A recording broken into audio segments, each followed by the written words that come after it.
Hello, we're going to be doing Red Green Refactor today. Red Green Refactor is a methodology or a discipline used a lot in test-driven development.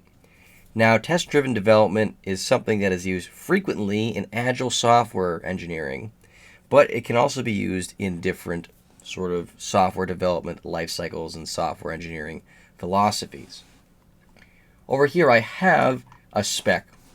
We're going to design an electronic wallet today. And the wallet's going to start with $0. It's going to tell us whether or not it is empty. It can accept money and give money, but the wallet must have enough money to offer.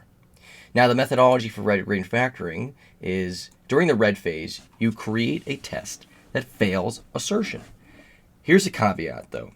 You are allowed to write code to make the test compile.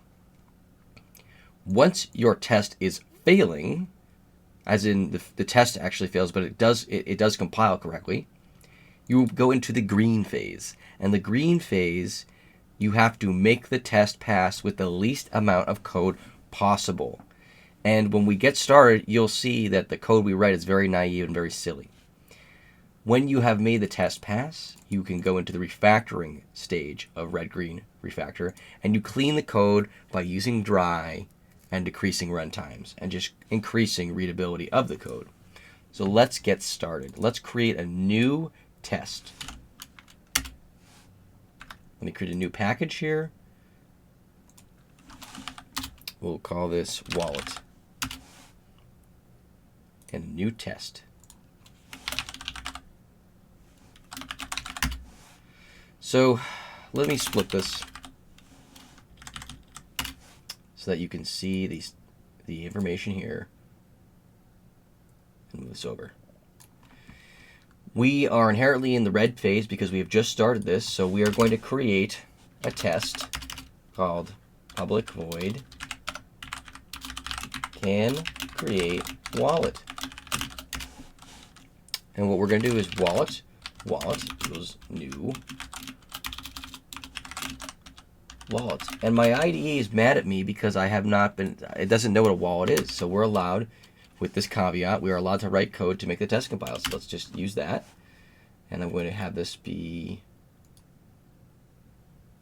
this is not right. Let's push this into source Java. Let me do one more thing here, and let me create a package called wallet.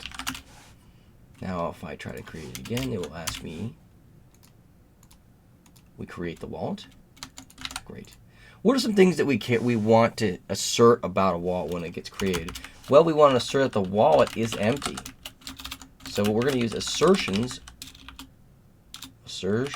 dot assert true that the wallet is empty. Again, we're still in our red phase, so we're allowed to generate some code here. And I'm just always going to make this return true because I'm going to write the least amount of code. Oh, sorry. So now that I've generated this, I'm going to go here. The code is the test is now failing, but the test is compiling. So let's go in here. Wallet is empty. How do we make this test pass? Well, I told you we want to use the least amount of code possible, and we're going to always prefer the naive approach. So we're going to set this to be true. And you are going to see this implementation of the wallet will go from this naive and very specific implementation into a very generalized and correct implementation as we add more and more tests.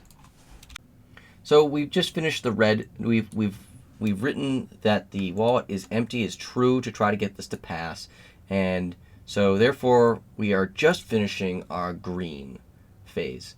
Let's run this once more.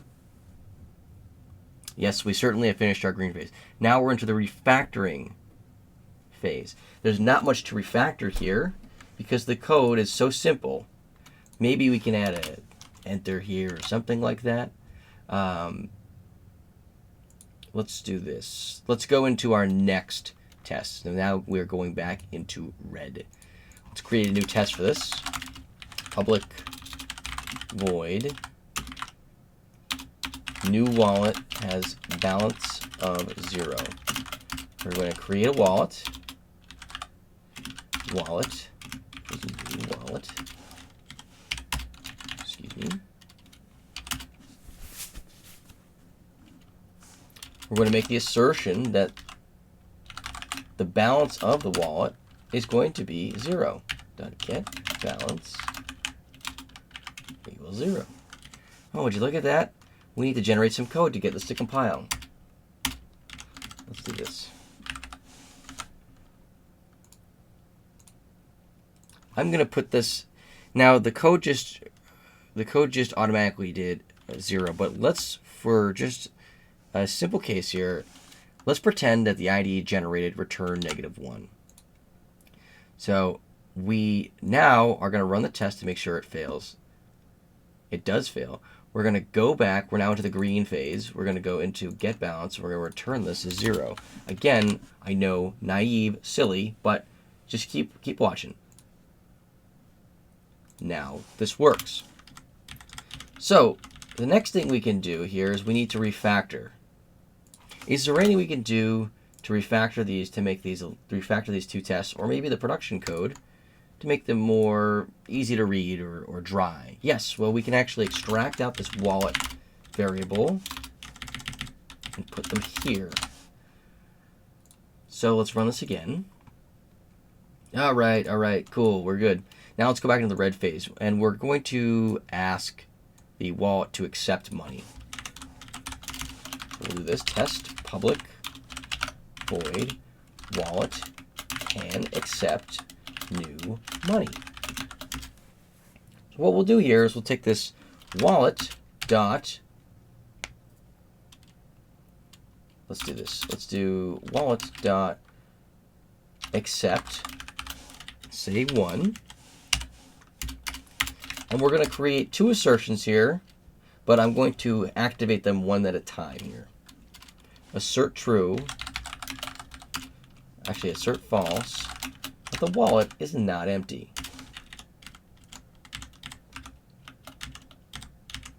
I will create another one in a second here, but let's do this. Let's create this accept, right? Again, we don't write any code here. We're just generating. We're still in red. Let's run this, and it fails. We're also going to put another assertion here. Assert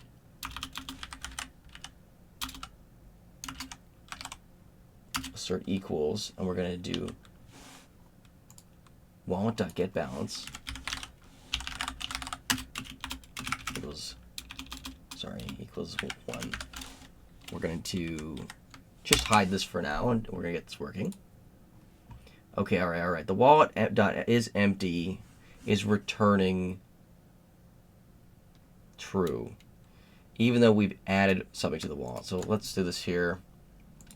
How can we write the most naive code possible? By the way, we're in the green phase. How can we write this code to be the most naive possible and make this work? Well, you're not gonna like it, but what we can do is Boolean is empty equals true. And then when we accept, we set is empty equals false. Oh, sorry, equals false.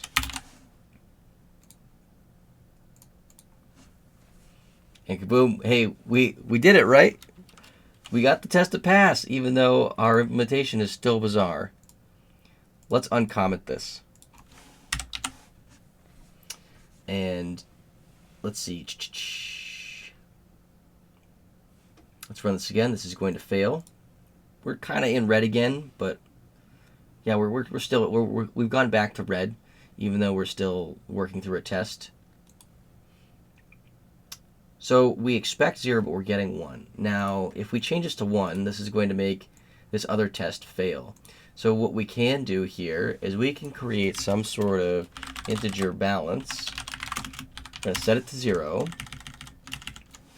This is balance, and whoopsie, should be this way. And what we can do is set the balance equal to I. Let's get this to run again. And things are working. Now let's see if we can refactor anything here. I'm going to put just some spacing here. I'm going to make our balance the new balance, or offered money.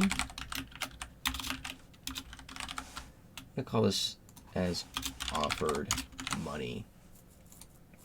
Now let's think through some more cases here. Let's run this once more, make sure that our refactor didn't break anything. What happens if our wallet gets some money, then we take out all the money?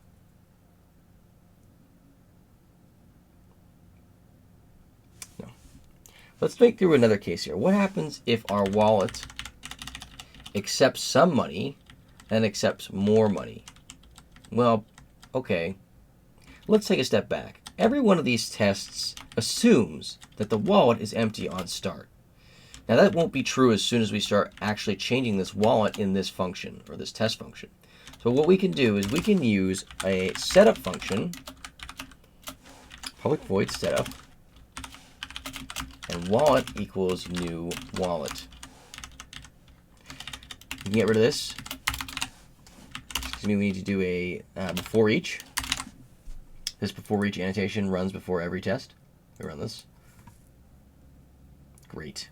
Awesome. Now, for our next test, let's think this through. If we accept multiple rounds of money,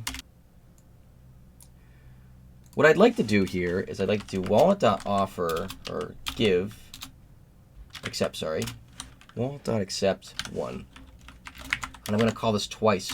My assertion is that the wallet.getBalance should be 2, because it's going to add 1 to 0 and then 1 to 1.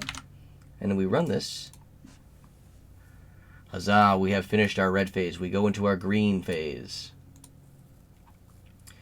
Now, what's the thing we have to change here to make this test pass? Well, it's fairly simple. We can't set our balance to be offered money. We have to have it be accepting and adding the offered money. So let's run it again. Oh boy, we got it working. Now think through the case where we have to give money. So we're going to give money away from our wallet. What we'll do is test public void wallet can give money. And in this, we'll set up the wallet to accept 1. Let's accept 10. And the wallet will then offer 5. Let's generate this code because we're in the red phase again.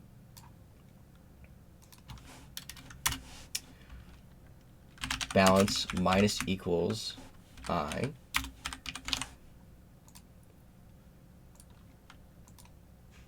Oopsie, sorry. Let's keep this as a pure red phase. We're just going to write this function, right? And we're going to do assertions dot assert equals wallet get balance should be 5. Now let's run this. We have now finished the red phase. We are now into the green phase where we have to get this working. Let's go over here and say balance minus equals I. Let's see if that works. Let's run that once more. Okay, great. Now we're into the refactor phase. Let's change the name of this to be offered money. And we'll change this to be accepted money, just to make things a little bit cleaner.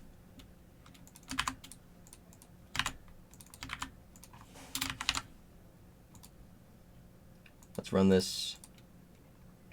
Great. We're getting really close to being done with a majority of these tests. There is one case we want to worry about, and that is the case that we create a test, public void, wallet takes 10, gives 10,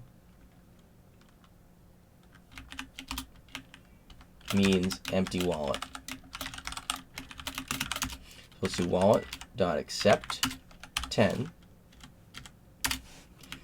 assertions dot assert equal or assert true or assert false, wallet dot is empty, we're no longer empty. You can do wallet dot offer 10, and we'll do assertions dot assert true is empty, wallet dot is empty.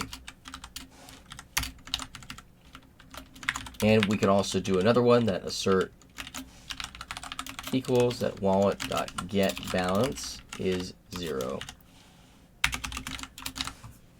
Let's get this running.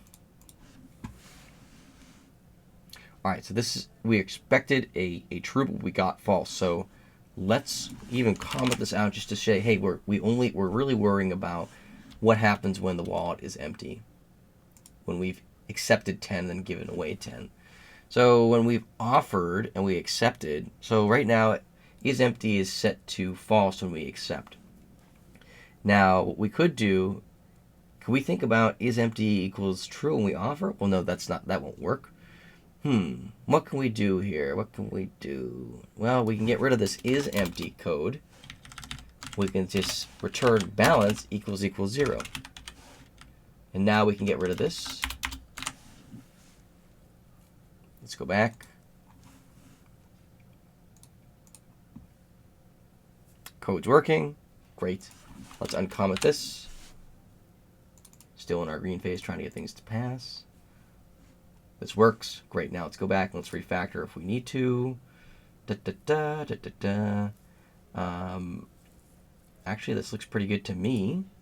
And so that is how you would create a wallet with test-driven development.